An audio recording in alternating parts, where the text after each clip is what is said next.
القلق ده مش قدر محتوم علينا، لأ، هو عادة وحشة ممكن نتخلص منها بالتدريب والممارسة الواعية.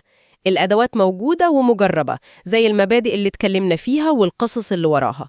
الأهم إننا نبدأ نطبق حتى لو خطوة صغيرة كل يوم. وهنا ممكن نرجع لبرنامج فقط لهذا اليوم اللي كارنيجي اقترحه.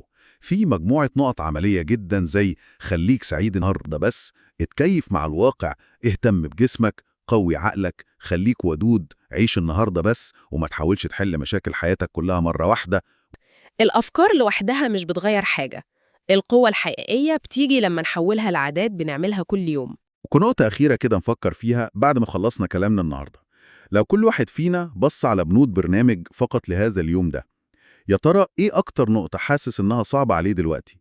وإيه الخطوة الواحدة الصغيرة قوي الممكنة اللي يقدر ياخدها عشان يبدأ يغير ده من بكرة الصبح؟ مجرد بداية صغيرة ممكن تفرق كتير قوي.